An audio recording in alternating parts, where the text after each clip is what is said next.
Boa tarde. Bem-vindos a essa aula dirigida. Então, como falei para vocês, eu tenho um compromisso, então por isso resolvi fazer essa aula dirigida. Estudo dirigido, né? Então, estudo dirigido consiste numa aula e depois num texto que vocês vão ler e depois vocês vão responder perguntas. Então, quero falar resumidamente o assunto que eu faria em loco, mas obviamente mais sinteticamente. Mas acredito que o resultado vai ser bom. Vamos lá. Então, hoje a nossa aula versaria sobre as doenças oncológicas, hematológicas e como a gente aborda ela do ponto de vista diagnóstico. Então, em primeiro lugar, a gente precisa, quando tiver que pensar sobre doença oncológica, pensar naqueles princípios da hematopoese. Quer dizer, todas as doenças hematológicas podem ser entendidas dentro do contexto da hematopoese normal. Quer dizer, elas são alterações, né, que a gente consegue reconhecer como distúrbios dentro daquilo que seria o normal. Então, vocês lembram, todas as células hematológicas circulantes, né, são oriundas de uma única célula, que é a célula-tronco. E isso é obtido através de linhagens específicas. Então, são linhagens específicas que dão origem às células maduras, mas essas células precursoras, essas linhagens, elas estão diretamente ligadas à célula-tronco.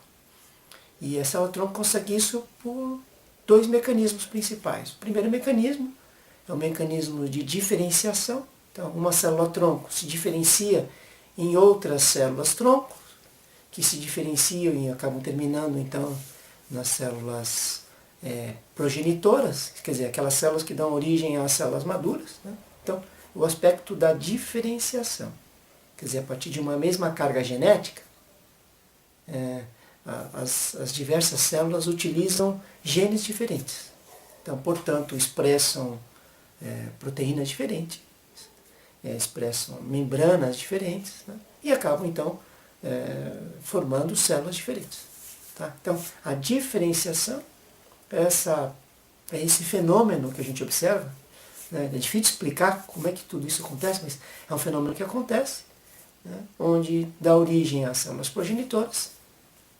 Essas progenitoras que, uma vez recebendo o estímulo adequado, né, acabam então produzindo outras células, né, que são diferentes umas das outras de acordo com cada linhagem. Acredito que isso ainda esteja fresco na memória de vocês.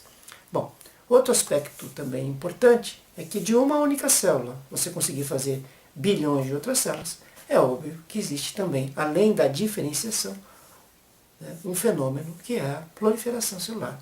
E que vocês sabem que dentro da redução máxima que a gente pode ter, é dentro da mitose.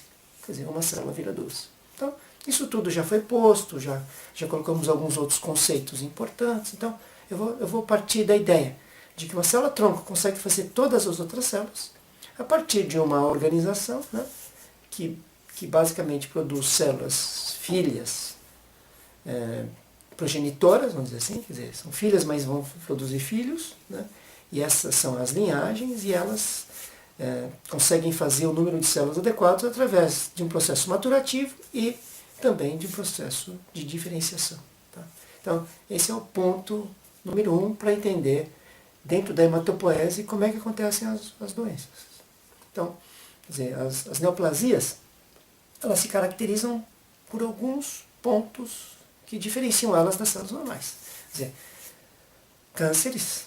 Eu sei que vocês não tiveram patologia, ou a maioria de vocês não teve patologia, mas câncer, né, também é um fenômeno, também é um evento que parte do princípio de que daquilo que seria normal, né, aquilo deu alguma coisa errada, vamos dizer assim, e tem um padrão.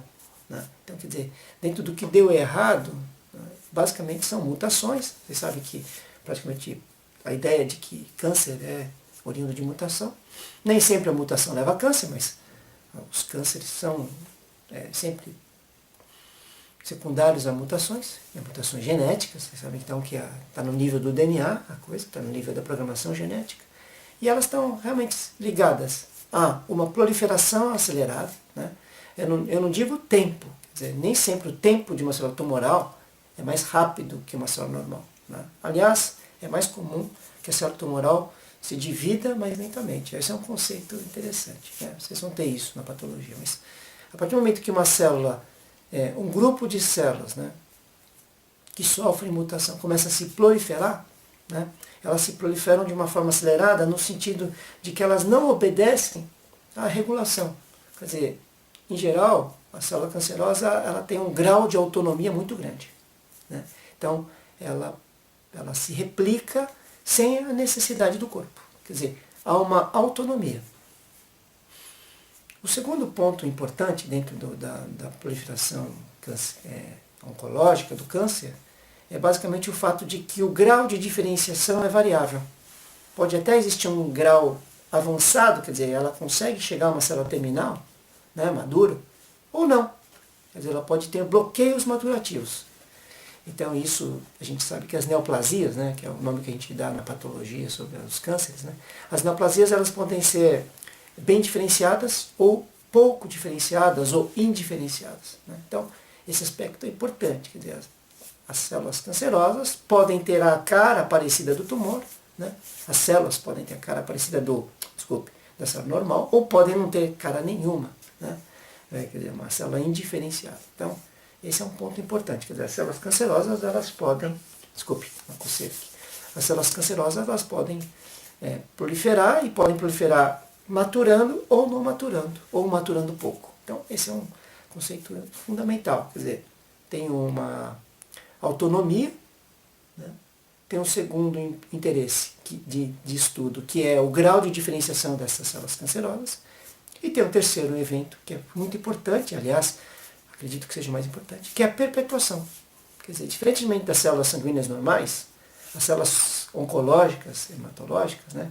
As células proliferantes, elas perpetuam. Quer dizer, não existe aquele mecanismo apoptótico que nós discutimos dentro da hematopoese normal. Quer dizer, aquela célula progenitora, se ela não recebe o estímulo adequado, ela entra em apoptose. Na célula tumoral, não. Quer dizer, a premissa é de que essa célula é perpétua. Os mecanismos apoptóticos desapareceram. Então, é nesse sentido que a célula tumoral tem um comportamento consequente, que é a acumulação. Quer dizer, na medida que tem um grupo de células que se prolifera, independentemente da necessidade, né, e se perpetua, você acumula células. Então, uma das características das neoplasias é que elas criam tumores. Esses tumores crescem. Então, a ideia dessa expansão, né, que é originária de uma célula ou algumas poucas células que sofreram mutação, e isso acaba então levando, né, de 1 para 2, 2 para 4, 4 para 8, 8 para 16, quer dizer, dentro de uma progressão geométrica, né, você vai tendo então o crescimento, né, exponencial, e isso vai levando ao acúmulo de células. Tá? Então, esse é um ponto importante. O câncer se manifesta por tumor, por massa. Né? Então, por isso que muita gente diz mas o senso comum confunde às vezes câncer com tumor, né? Por conta desse comportamento tumoral. Bom, o outro ponto importante é que as células tumorais, elas vão sofrendo mutações novas. Então, em geral, quer dizer, além de crescer do ponto de vista de massa, quer dizer, o tumor tende a ser mais agressivo, porque na medida que ele vai sofrendo mais mutações, né, quer dizer, uma quebra cromossômica favorece outras quebras cromossômicas. Quer dizer, então, na verdade, os tumores evoluem. Né, e dentro dessa evolução, que a gente pode dizer, eles vão invadindo pedaços que não deveriam, quer dizer, vão acumulando características diversas daquela da natureza própria. Quer dizer, aqueles genes que se expressavam de uma forma organizada, agora os genes vão se expressando de forma caótica. Né? Então, por isso que tumores, né, vão invadindo os tecidos em volta, vão indo para a circulação, né, vão invadindo o sistema linfático, e isso acaba levando, então, às metástases, por exemplo. Né? Então, um organismo que sofre o câncer, né, a gente sabe que a tendência desse câncer é, se não tratado ou se não extirpado, né, existem vários tratamentos, mas se você não fizer algo contra esse tumor, né, a tendência é ele se espalhar pelo corpo. Né. Depende, obviamente, de cada tumor, mas vejam que esse comportamento, né, evolutivo do tumor também é uma característica das neoplasias. Então, isso posto, quer dizer, a ideia de alterações genéticas que levam a um comportamento proliferativo diferente, né, a uma autonomia e a uma perpetuação, levam ao acúmulo tumoral, né, e levam à invasibilidade. Então, é importante vocês entenderem o câncer, né, de uma forma geral, sobre esses princípios. Tá? Bom, isso posto, quer dizer, dentro daquilo que a gente chama de fisiologia, né, da hematopoese, entendendo o que é o evento oncológico, né, o câncer. Então a gente transpõe isso, a gente volta então para a hematopoese normal. Quer dizer, se vocês quiserem uma simplificação, os cânceres hematológicos são basicamente dois. Tá? Basicamente dois. As leucemias e os linfomas. Tá? As leucemias são leucemias das células tronco, são cânceres da célula tronco. Então, tanto aquele tronco linfóide como o tronco mieloide. Quer dizer, aquilo que nasce da medula óssea, né, aquele câncer que nasce da medula óssea, a gente chama de leucemias. De uma forma geral, tá? Existem exceções aí. Né? Bom, então seria isso. Então, vejam, as leucemias têm um comportamento um pouco peculiar. Né? Então é preciso entender esse comportamento dentro das leucemias. Quer dizer, se as leucemias são cânceres oriundos das células da medula óssea, vejam, a expansão acontece dentro da medula óssea. E ela afeta, tanto pelo acúmulo e pelo espaço, né, ocupado, a hematopoese normal. Então, quer dizer, a hematopoese neoplásica substitui a hematopoese normal. Né? E lembrem que as células hematológicas, né, normais tendem a sair da medula óssea e ir para os tecidos, né, no caso dos glóbulos brancos, e no caso das plaquetas e das hemácias, circularem. Então, quer dizer, um tumor hematológico tende a se manifestar na medula óssea, né, substituindo a hematopoese normal, e depois indo para o sangue periférico e também indo para os tecidos. Dá para entender? Quer dizer, o câncer na hematologia, né, as leucemias, elas ocupam 3 lugares em geral. Tá? A medula óssea, o sangue periférico, né, e os tecidos. Então, é esse espectro que vocês devem entender como as leucemias. Né? E entendendo que leucemia, né, o nome foi dado por Virchow, né, leucemia é sangue branco.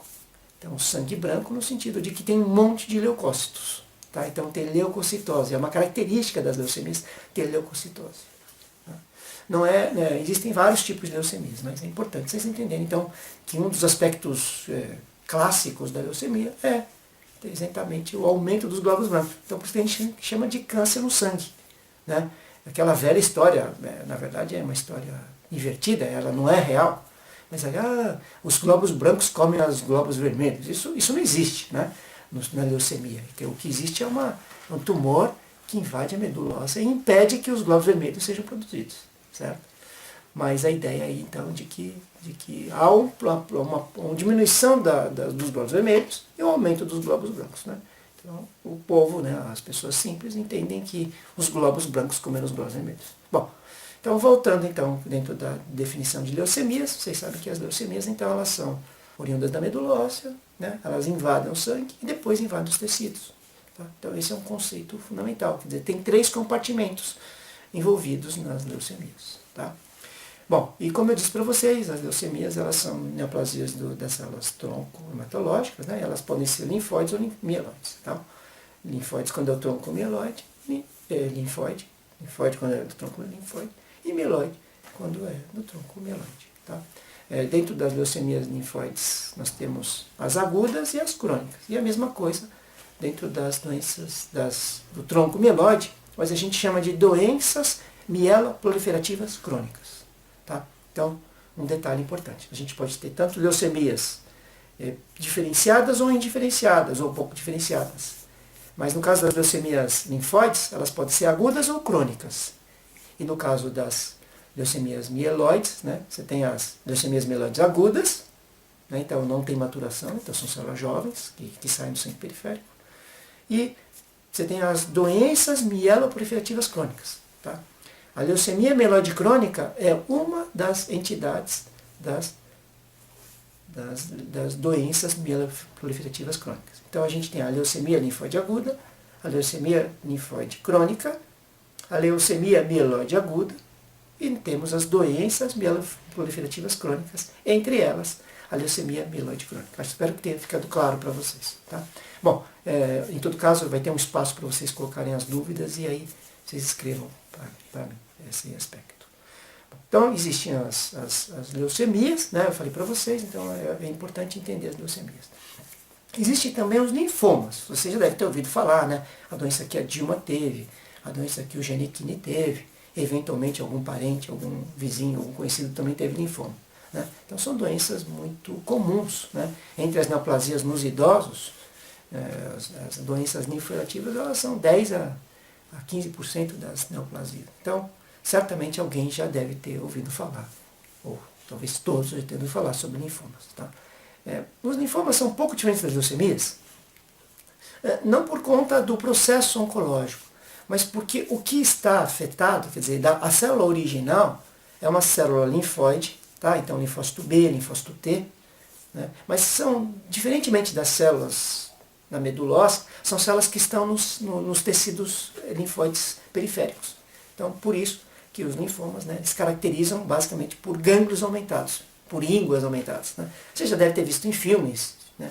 Então, como é que descobre o linfoma? Aí o médico vai lá, palpa, encontra uma massa no pescoço. Fala, isso aqui é um gânglio, está aumentado, vou fazer uma biópsia. Né? E quando faz a biópsia, encontra o linfoma. Tá? Então, os linfomas então, são doenças de comportamento mais tumoral. Então, você vai ver, e assim, tipicamente, né, ele afeta os gânglios. Tá? Então, a pessoa que tem gânglios aumentados, uma das suspeitas que a gente faz é linfoma. Tá? Então, essa é uma outra classe de doenças neoplásicas. E tem uma terceira classe de doença neoplásica hematológica que é o mieloma múltiplo. Então, o mieloma múltiplo é uma doença, basicamente, ela é uma doença dos plasmócitos, né? E são dos plasmócitos da medula óssea. Tá?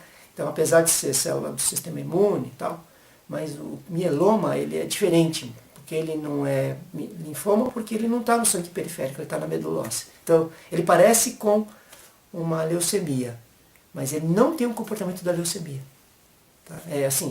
O plasmócito tumoral pode até sair e circular, mas ele não tende àquela invasão tecidual que acontece, por exemplo, no caso das leucemias mieloides e linfóides. Tá? Bom, então essa é uma outra entidade. Então podemos dizer, né, bem simplificadamente, que a maioria das neoplasias hematológicas consiste nas leucemias, né, nos linfomas e no mieloma múltiplo.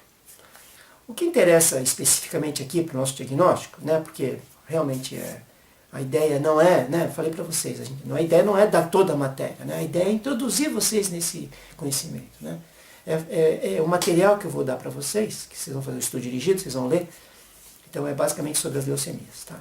Então tem esse material que estou dando, obviamente ele tem alguma limitação, porque ele é em inglês, mas eu acredito que é um material que visualmente vocês vão olhar, tal, vocês vão ter bastante conhecimento. Tá?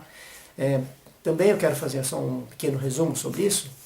Quer dizer, a abordagem metodológica das leucemias, que é o que a gente vai tratar um pouco mais especificamente agora, né, que é o aspecto do texto, né, quer dizer, ela utiliza de alguns instrumentos diagnósticos. Né, então, qual é o instrumento diagnóstico principal? Primeiro, o hemograma. Então, o clínico, a primeira coisa que ele faz quando ele suspeita de uma leucemia, ou talvez a primeira coisa que faz o clínico pensar numa leucemia, por exemplo, é basicamente o hemograma. Né? Então, uma das características das leucemias, como eu falei para vocês, ela está no sangue circulante. E uma das características quantitativas é que haja um comprometimento das séries normais, né, e haja um aumento dos glóbulos brancos. Então, a maioria das leucemias caracteriza por aumento dos glóbulos brancos. Então, por exemplo, na leucemia mieloide, na leucemia linfóide aguda, vamos colocar assim um exemplo mais fácil, tá? É uma neoplasia de crianças, basicamente crianças, tem velhos também, tem jovens, tem adultos, mas é uma doença primordialmente de crianças, né? A leucemia linfóide aguda.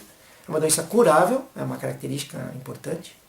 Né? Então, 80% das crianças com leucemia linfóide aguda se curam com o tratamento. Né? E se curar significa não ter mais a doença, nunca mais.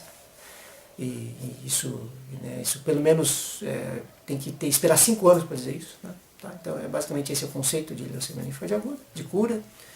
E caracteristicamente são leucocitoses, né? E você vai encontrar, quer dizer, aumento dos glóbulos brancos no sangue periférico, você vai encontrar nesse aumento, quer dizer, você vai ver que é constituído basicamente de linfoblastos, quer dizer, os linfócitos mais imaturos reconhecidos pelo microscópio, então os linfoblastos. Então você vai ver um monte de linfoblastos circulante. Né? Então nas leucemias agudas é comum encontrar também anemia, plaquetopenia, né, trombocitopenia, e também a diminuição dos neutrófilos. Então você tem a diminuição das 3 séries normais, tá? Das principais células, das principais células normais. Então os neutrófilos, a anemia e as plaquetas baixas.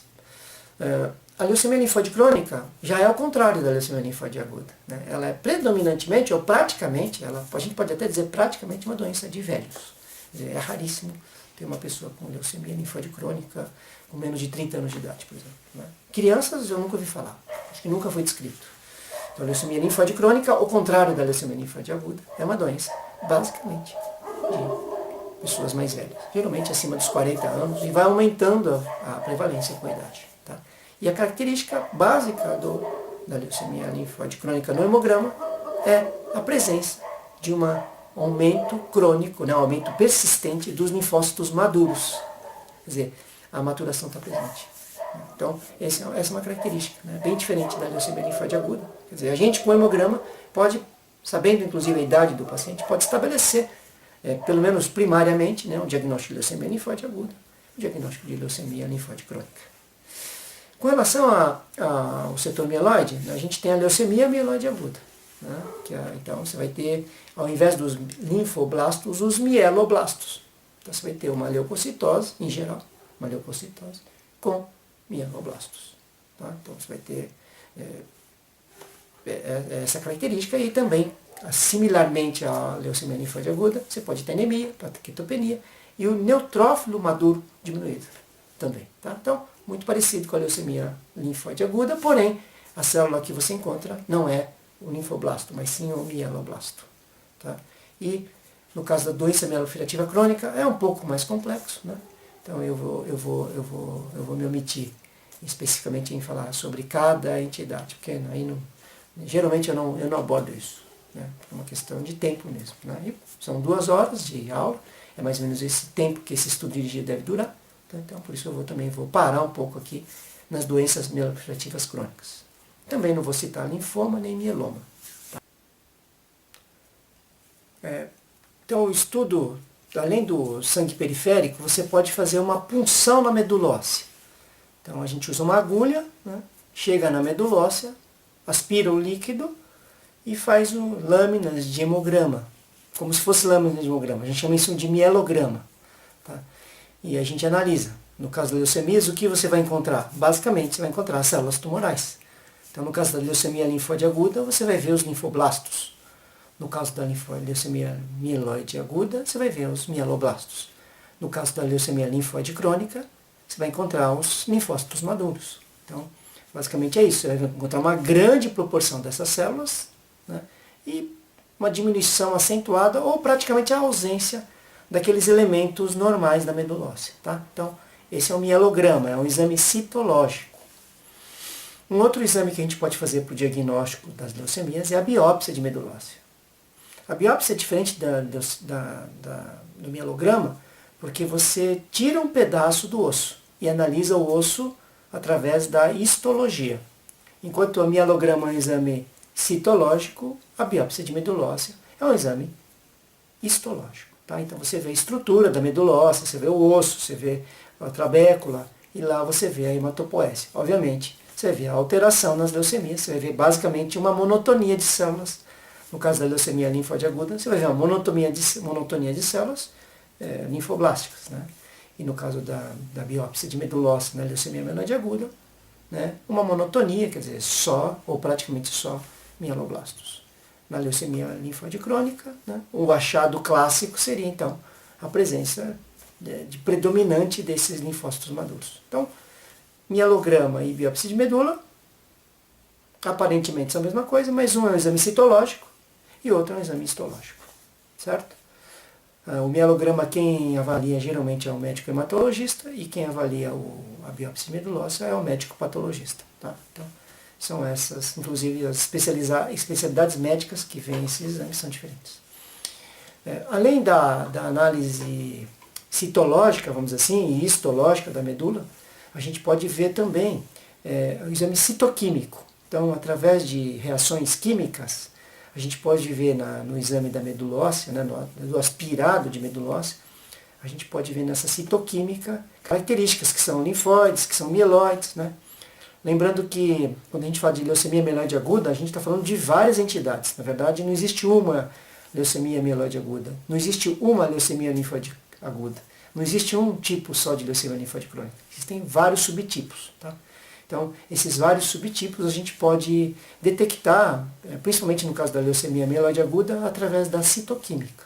Tá? Vocês vão ver aí no capítulo que tem essas descrições. Tá? Então, nós também temos, além da citoquímica da medula óssea, a gente pode fazer hoje, né, o exame mais importante, que é o exame imunológico. Então você pode fazer citometria de fluxo, né, no caso do aspirado de medula óssea, do aspirado de sangue, do sangue periférico. Então você pode usar, através de anticorpos monoclonais, você consegue definir a linhagem das células. Se é mieloide, se é linfóide, se é indiferenciada. Né, e você pode ver o estágio de maturação. Então você tem uma subclassificação também em termos de citometria de fluxo. Então também hoje é possível, então é um estudo muito importante a gente fazer essa avaliação citométrica. Né? Então a citometria de fluxo hoje talvez seja o exame mais importante dentro das leucemias agudas, né? E mesmo dentro da leucemia linfóide crônica é fundamental fazer a citometria de fluxo. Tá? Então, dificilmente a gente começa o tratamento de um paciente com leucemia sem ter o resultado da citometria de fluxo. E o último exame que a gente avalia, né, o último exame que eu digo assim, dentro do escopo dessa aula, né, que eu queria citar, são os exames de biologia molecular. Tá? Também é um capítulo à parte, não vou entrar em detalhes, mas é fundamental estudar então a parte, né, da biologia molecular. Né? Hoje, inclusive, por exemplo, no caso da leucemia mieloide aguda, alguns marcadores moleculares são fundamentais para a gente categorizar o paciente em termos prognósticos, dizer se um paciente tem melhor ou pior prognóstico. Bom, para terminar, esse é um exame também muito importante, mas em geral demora muito para ficar pronto.